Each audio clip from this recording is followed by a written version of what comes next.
Hey, I just finished up the Christian Crossfire broadcast, and we got to talking about Venezuela and that situation. First of all, that operation was bad ass. It was straight up textbook from the reports, from what we know. I know there's people out there saying, "Oh well, they just let him come in." I don't know. They didn't just let him come in. I don't believe that for 1 second. It was a perfectly planned, perfectly executed. Just wow. That's the American might. When done right, and when the leash is let off the American military, there's nothing that they cannot accomplish. I know. But far too often politicians like to hold us or hold military folks back. No, you can't do that. Hearts and minds, all that stuff. But yeah, so there's the oil aspect.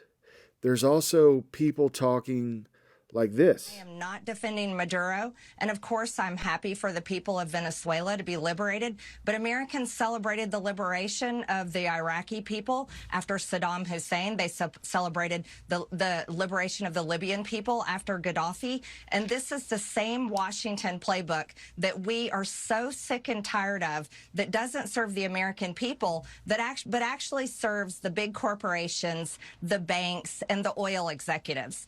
And so my pushback here is on the Trump administration. So right there, she's talking about it's going to turn into an Iraq, a Libya.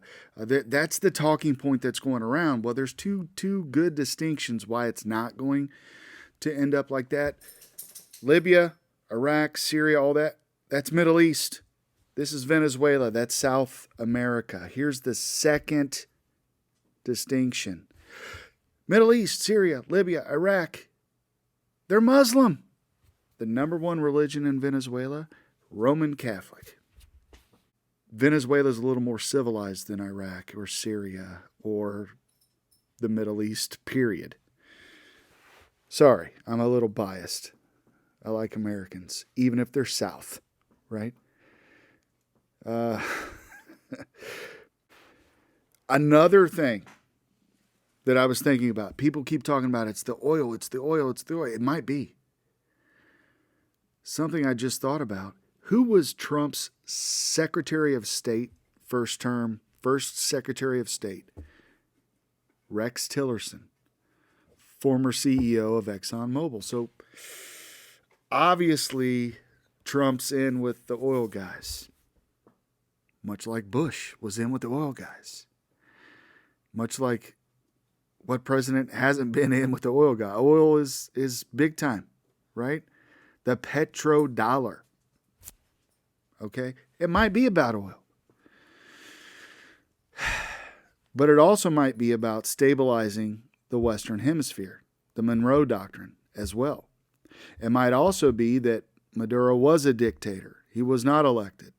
I know I see protests on TV, dozens in Cincinnati, a couple in Cleveland, whatever.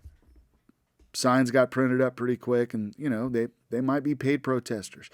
But I see, videos coming out of Venezuelans going to these protests. So American Venezuelans going to these protests saying, what are you doing here? What's up with that? I don't know. Those are some initial thoughts that I have. I don't want war. I got to say that. I don't want to see boots on the ground. I want to see Venezuela stabilized. I want to see free and fair elections, whether that's a coalition from the UN, South America, United States, Canada, Central America, folks getting involved in trying to create some kind of an election there that's free and fair, and then maybe help Cuba out too. I don't know. I would love to see no more dictators. I would love it. And I know people are, well, Trump's a dictator. Well, no, he's not, right? Our Constitution is designed against that. He's not a dictator. Neither was Biden, neither was Obama. It's silly to say. Are they corrupt? I don't know. That can be argued out. Are they not working for the best interests of the American people? That could also be argued. And I love hearing those arguments, but we don't live in a dictatorship. There are dictatorships in the Western Hemisphere, and I hope there aren't. But I don't believe we need to put boots on the ground to make that, to accomplish that. I think we can do a lot of different pressure tactics, economic sanctions, things of that nature that we can, CIA does pretty good work with Orange Revolution type situations or Color Revolution type situations. I was thinking of Ukraine's Orange Revolution. Anyway, those are just some initial thoughts I have. I'm not for war, but that was a crazy, awesome operation. I admire it on the military aspect of it. Not that I think we should have done it or not done it. I'm just a dude in his mother's basement talking on the internets. Good night and good luck.